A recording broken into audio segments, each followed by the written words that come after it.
Máquinas na Pan dessa semana. Vamos viajar para os anos 60 com Renato Belotti a bordo da Volkswagen Variant, apresentada na rara versão alemã Tipo 3. Virando a chave para a eletrificação, João Anacleto traz pra gente o BYD Som Premium, com um raio-x de toda a tecnologia embarcada no modelo. Sofisticação, design e um ronco de arrepiar. Vamos te mostrar por que a Ferrari Tributo F8 é um dos super esportivos mais memoráveis da marca.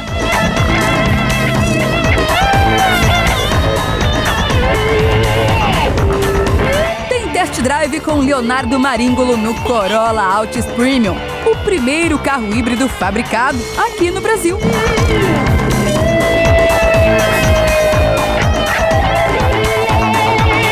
E para comandar todo esse Dream Team no automobilismo, Alex Rufo acelera com a gente em mais essa edição do programa. Então se ajeite bem aí no cockpit e aperte os cintos, porque o Máquinas dessa semana está só começando.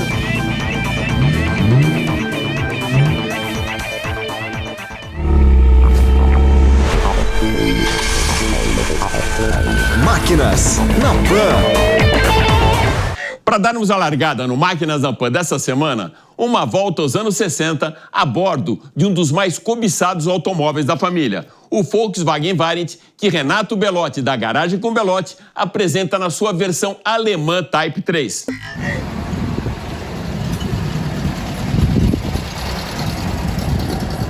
Na década de 60 ainda, a Volkswagen quis criar uma linha de veículos que ficasse mais confortável, mais cômoda, um pouco diferente, até um pouco mais luxuosa, de certa forma, em relação ao Fusca e à Kombi. Para entender, basicamente, esse é o tipo 3. Tipo 1 é o Fusca, tipo 2 a Kombi, e daí teve variações. Tipo 14 é o Carmanguia, tipo 34 aquele Carmanguia alemão, até vou botar a matéria. Aquele Carmanguia tem câmbio automático.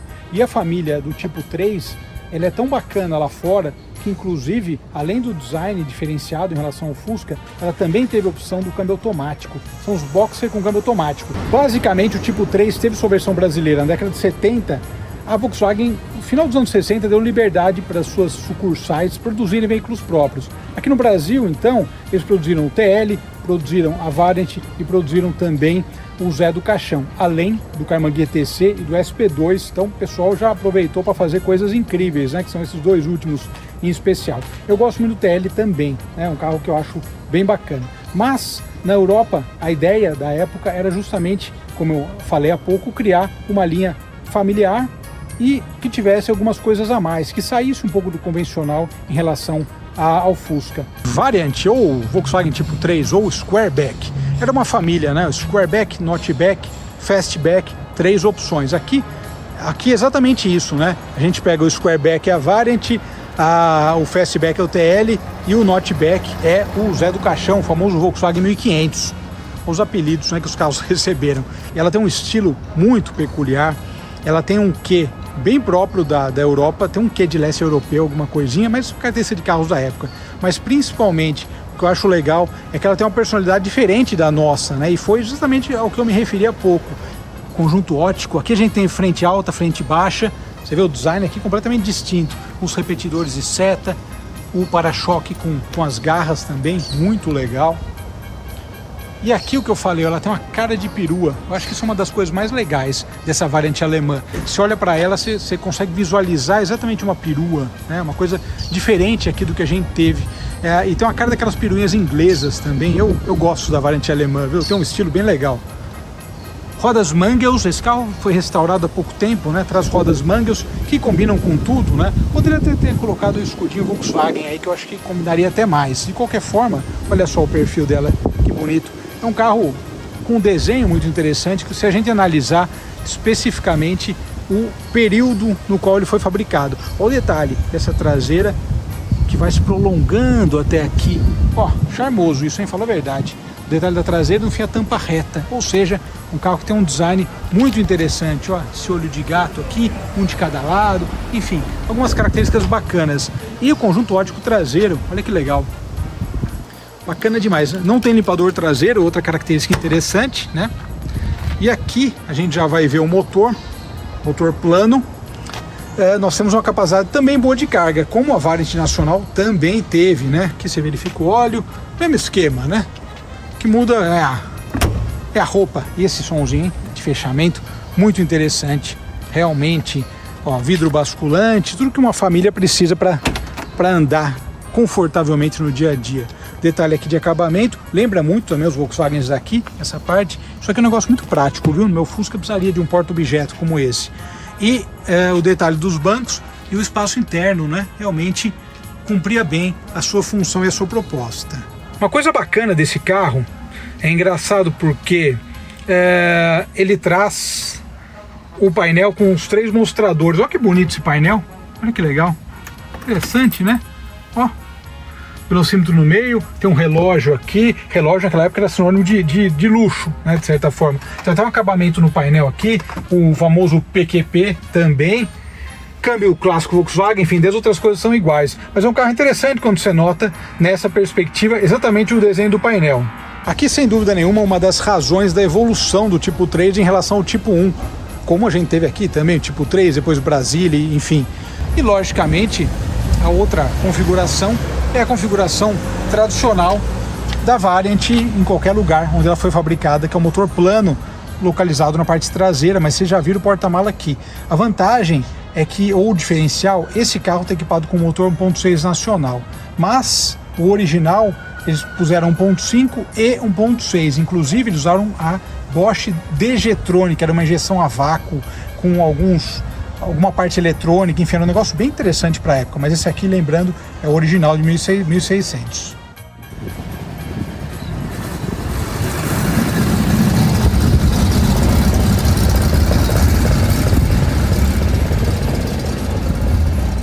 Coisas que os modelos de lá e daqui têm em comum é justamente a questão da ergonomia, né? A Volkswagen criou um padrão de ergonomia que é bem interessante, né? Como ele funcionou bem durante décadas. Mas uma coisa legal da história da Variant alemã ou do Tipo 3 é isso que eu comentei da possibilidade do câmbio automático, ou seja, a tecnologia que esses carros tinham, que a Volkswagen acabou nunca trazendo para cá. É uma pena, né? Porque quando a gente analisa o que a Volkswagen poderia ter feito aqui, ó, vai bem, e não fez, é um negócio complicado, né? Quando a Volkswagen lançou o Golf lá em 74, esses carros saíram de linha, mas o que é legal é como eles evoluíram, ou seja, a coisa foi evoluindo e chegou num patamar que aqui no Brasil, infelizmente, a gente não teve.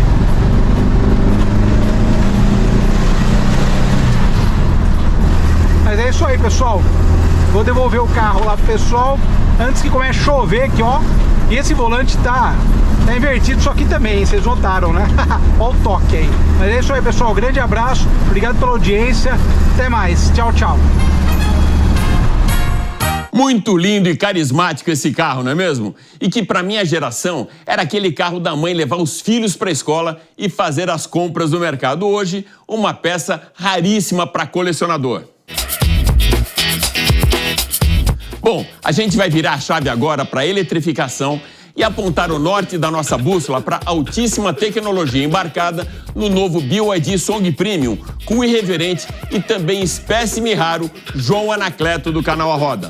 Antes de mais nada, é bom contextualizar porque o BYD Song é o híbrido mais vendido do Brasil. Quer dizer, a linha Song com o Song Pro e Song Plus. E o Song Plus Premium veio exatamente 2 anos depois do lançamento do Song Plus normal, por assim dizer, que você comprou aos montes. Só nesse ano foram 22 mil carros entre Plus e Pro. Deve ter sido uma proporção de 60%, 70% do Plus e 30% do Pro.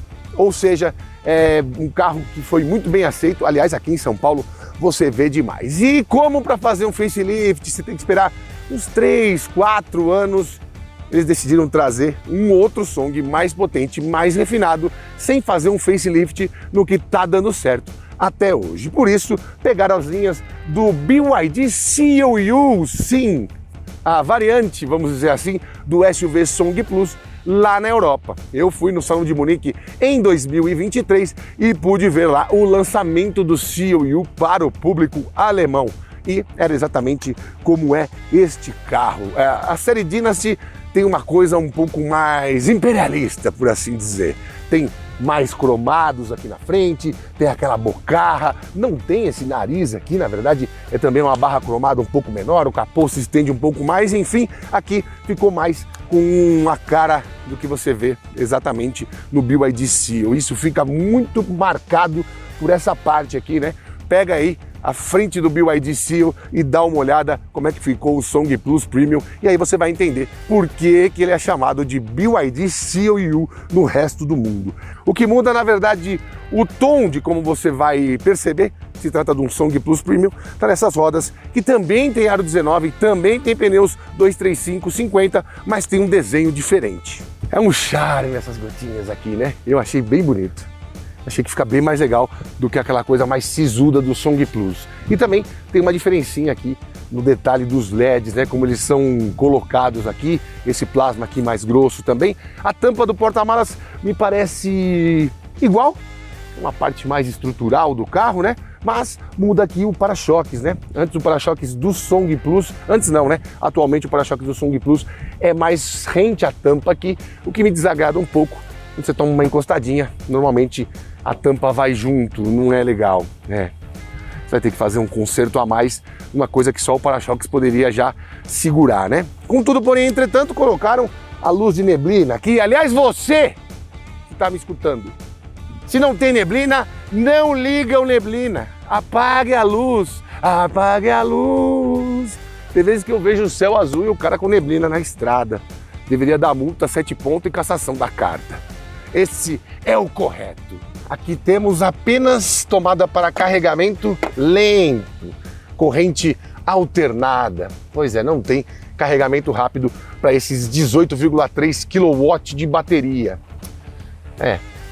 Deveria ter, né? Na verdade, eu acho que poderia ter até uma bateria maior, uma bateria do tamanho da Shark. Não sei se a estrutura desse carro aguenta, mas isso implica também no quanto vai rodar só com a parte elétrica e também no consumo geral. Sempre lembrando que o tanque continua com os mesmos 57 litros do Song Plus, só Plus, não Premium. Bom, aqui você vai levar em média aí numa tomada de 6,6, 3 horas e pouquinho para carregar toda a parte dos 18 kWh de bateria. E vai te dar 52 km de autonomia elétrica, enquanto no Song Plus, só Plus, vai te dar 68 km de autonomia 100% elétrica. Isso acontece por quê? Porque agora são 2 motores elétricos, né, que a bateria tem que alimentar. Ou seja, vai gastar mais, né? Não tem jeito, não tem milagre. O 1.5 turbo do sistema Dual Mode Intelligent All-Wheel Drive. Diferente, né? Ali no Song Plus a gente tem 1.5 aspirado de 110 cavalos, se eu não me engano. Aqui são 129 e aqui também temos 22,4 kgfm de torque. Mas como você bem sabe, a BYD privilegia a parte elétrica, então durante boa parte do tempo ele funciona mais como um gerador para as baterias, para que elas não acabem. É legal a gente tentar perceber aqui o quanto esse peso extra do motor a mais, do sistema que compõe para que esse motor funcione, vai influenciar na maneira de você dirigir, né? Agora, olha o nível de desempenho disso, velho. Olha. Na subida, velho. Na subida e empurra, frase perigosa. Mas anda bem, cara, anda bem, não passa vergonha na estrada, não tem essa, faltou motor elétrico, não existe, velho, motor elétrico tá o tempo todo aqui. Velocidade máxima limitada em 180 km por hora, sempre é bom lembrar, porque, como você bem sabe, constância e muita rotação não é algo que as baterias gostem. Há rumores de que apenas 500 unidades desse carro tenham vindo neste primeiro lote o que é pouco para um carro que, junto com o Song Pro, vendeu mais de 3.600 unidades, emplacou mais de 3.600 unidades só no mês de novembro. Ou seja, é uma coisa meio exclusiva, meio premium, e isso talvez explique esse preço um pouco fora do esquadro, né? Para mim, é o preço certo desse carro para fazer frente mesmo ao H6 PHEV 34, que também não é dos mais vendidos lá na GWM, vendem bastante do H6 Heavy e também do H6 GT, que custa R$283 mil. 279.800 estava do jeito. Mas, como você bem conhece, a BYD faz repetidamente promoções aos finais de semana, seja de Black Friday, seja de Music Day, seja de desconto dos super híbridos, enfim. Sempre tem um descontinho ali, um trade-in, uma supervalorização do seu usado e às vezes até um bônus na compra, ou taxa zero, ou seguro grátis, você pode escolher. Então, não tenha dúvida de que esse carro, em alguma dessas promoções, deve sair por esses 279.800. E por esse preço, não tem para ninguém, né?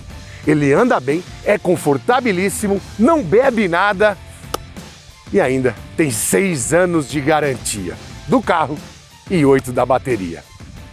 É quase uma covardia. Nas pistas da Fórmula 1, a equipe de Maranello não está andando muito bem. Mas nas ruas, a Ferrari continua sendo imbatível para os apaixonados por tradição, história e, claro, pelo ronco do motor, que tem uma assinatura única: Ferrari F8 Tributo.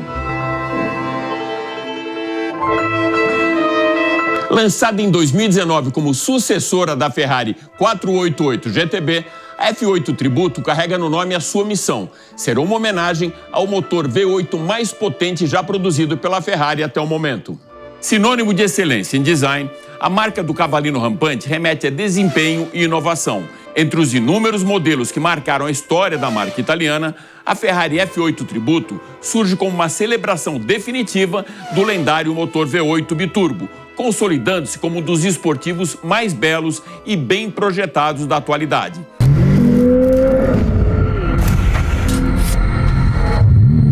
F8 Tributo, um equilíbrio perfeito entre arte e aerodinâmica. Desde o primeiro olhar, a Tributo impressiona com seu design refinado e agressivo, combinando fluidez aerodinâmica com linhas esculturais marcantes.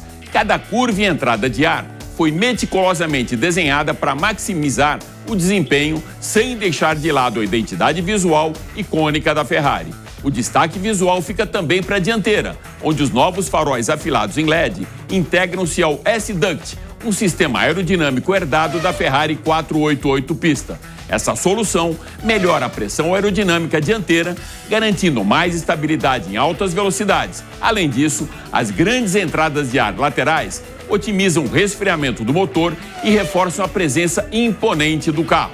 A traseira da F8 resgata elementos clássicos da Ferrari, como as 4 lanternas redondas, remetendo às icônicas Ferrari F40 e 308 GTB. Complementando o conjunto, um spoiler redesenhado melhora o fluxo de ar sem comprometer a estética agressiva. Já o difusor traseiro, aliado ao escapamento duplo, entrega uma postura robusta e digna de um supercarro italiano.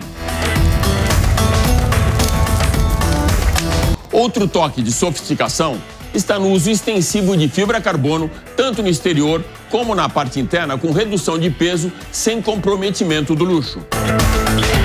A F8 Tributo não é apenas um espetáculo visual, mas também um marco na engenharia automobilística. Equipado com motor 3.9 litros V8 biturbo, esse modelo entrega 720 cavalos a 8.000 rotações e um torque de 770 Nm a 3.250, tornando-se o V8 mais potente já montado em uma Ferrari de produção em série. Essa potência bruta se traduz em números impressionantes: 0 a 100 em 2,9 segundos, 0 a 200 em 7,8, velocidade máxima de 340 km por hora e na tração traseira, que é alinhada a um câmbio automatizado de dupla embreagem e 7 marchas, garante trocas rápidas e precisas, proporcionando uma condução envolvente e emocionante. Além disso, a F8 Tributo conta também com tecnologia de ponta como o Ferrari Dynamic Enhancer FD Plus, que ajusta eletronicamente a distribuição de torque nas rodas para otimizar a aderência e estabilidade nas curvas. Com isso, mesmo em alta velocidade, o piloto sente total controle sobre a máquina.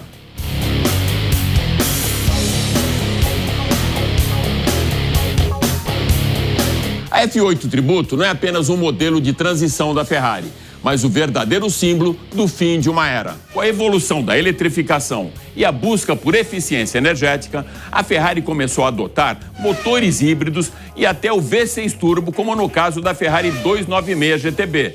Dessa forma, a F8 Tributo se torna o último modelo da Ferrari com desempenho para carregar um motor V8 puro, sem auxílio elétrico, consolidando assim o seu status de peça de colecionador do futuro. A F8 Tributo traz também o refinamento máximo de uma linhagem que começou com a Ferrari 308 GTB nos anos 70 e passou por modelos lendários como a F355, F430 e a 488 GTB. Cada uma dessas máquinas ajudou a moldar a identidade da Ferrari e a F8 Tributo honra essa trajetória de maneira impecável.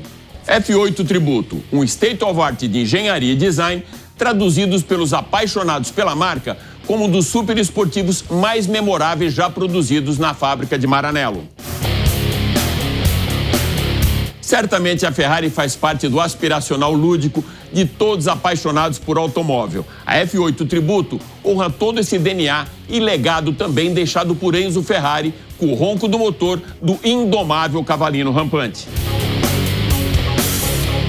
Você sabia que o Toyota Corolla Altis Premium é o primeiro carro híbrido fabricado no Brasil? Isso mesmo. E quem vai contar tudo isso pra gente é Léo Maringlo, que fala também dos principais atributos do modelo durante o seu test drive. Acelera aí, Léo.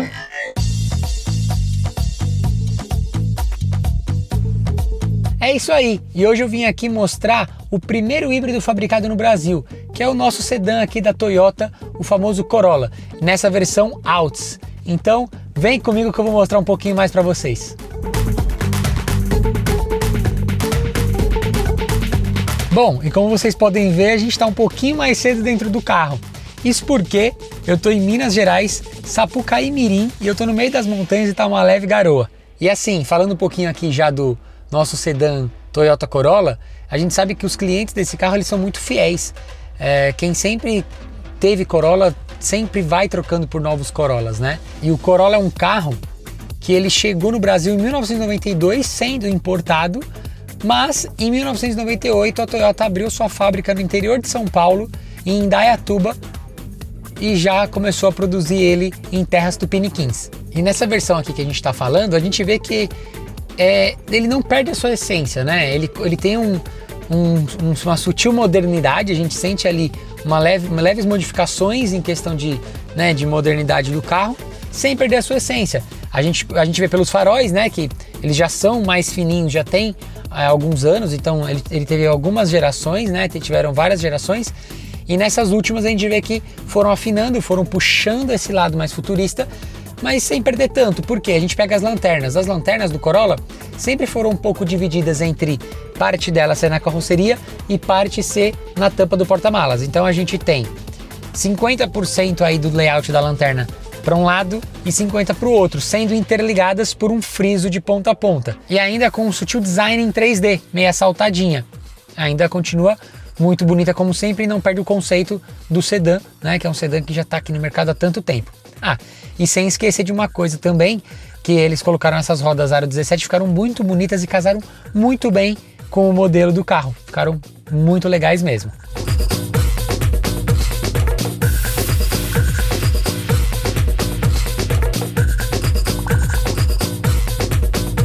E essa versão aqui do Toyota Corolla Altis, né, então a gente tem assim, Toyota Corolla Sedan Altis. Ele é equipado com um motor 1.8 aspirado de mais ou menos aí, vamos dizer assim, entre 98 e 101 cavalos, depende muito se a gente está no etanol ou na gasolina, e também em média um torque aí de 14,5, 15 kg força-metro de torque. A gente também tem atrelado um motor elétrico, é um motor de 72 cavalos, então ele é um motor que tem até um pouquinho mais de torque, ele tem próximo de 17, só que ele serve mais para manobras da partida, arrancar com o carro. Ele é um motor que tem 1,3 kW, então assim, ele é um motor, não, desculpa, a bateria, né?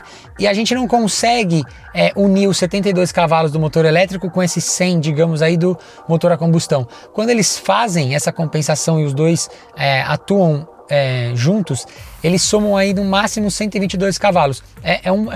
Fica uma boa potência. Mas não é como os outros carros que a gente está acostumado, que eles se somam, e no caso, se eles se somassem aqui, seria quase 200 cavalos, né? Então não é o caso aqui do Toyota Corolla híbrido. Bom, e essa potência toda é atrelada a um câmbio CVT, que entrega pra gente aí, junto com esse motor, uma velocidade final de 170 km por hora e fazendo de 0 a 100 em 12 segundos. Vocês vão ver que não são números tão expressivos, mas eu vou explicar o porquê.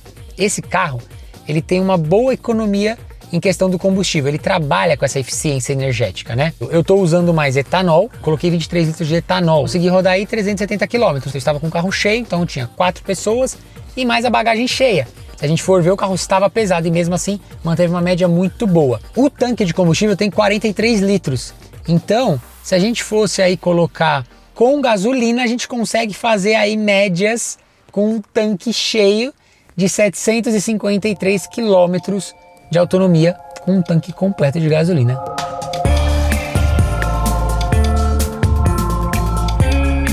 E falando realmente aqui de dentro, a gente consegue perceber que o acabamento do Toyota Corolla aqui é impressionante. A gente tem tanto nas portas quanto aqui no console central, bancos, painel, tudo muito sensível ao toque. O couro dos bancos, a costura muito bem feita, é tudo muito premium. No painel a gente tem todos os controles do ar-condicionado em botões físicos, isso é maravilhoso. Para mim é a melhor coisa que tem. Eu não me dou muito bem com controles sensíveis ao toque. Eu acho que às vezes a gente acaba apertando quando está dirigindo, pensa que foi e quando a gente vê não foi. Então eu acho que todos deveriam ser assim, ó, todos deveriam ser botões físicos, para não ter erro, porque a gente sente, né?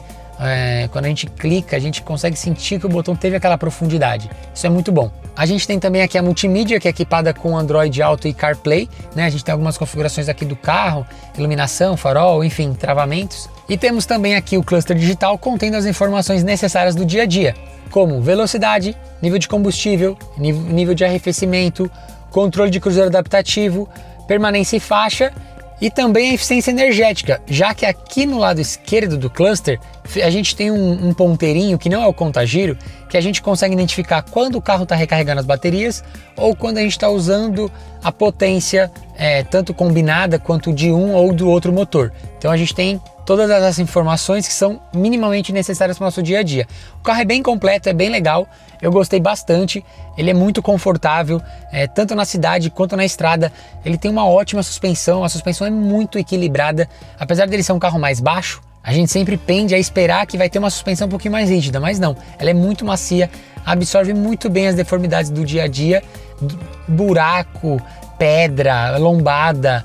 Eu vou te dizer que é um dos carros com a suspensão mais equilibrada que eu dirigi nos últimos meses, viu? É um carro aí que tem um bom custo-benefício, principalmente para motorista de aplicativo. Ele é um carro que não vai dar trabalho, não vai ter tanta manutenção, não é gastão e, que eu acabei de falar agora, é muito confortável.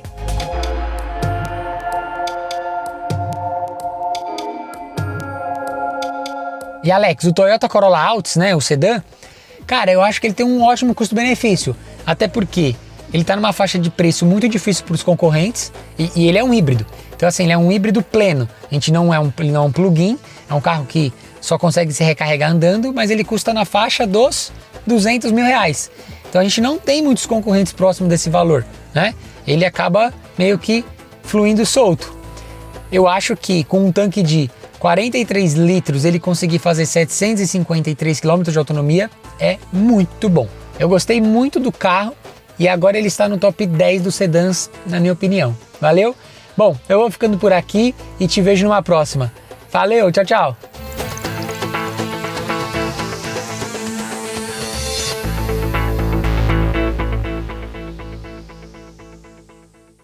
É isso aí. O Máquinas na Pan dessa semana fica por aqui, mas vai lembrar que você pode acompanhar o nosso programa pela TV Jovem Pan News e pelas plataformas digitais da Jovem Pan. Super obrigado pela sua audiência e até a próxima. Valeu!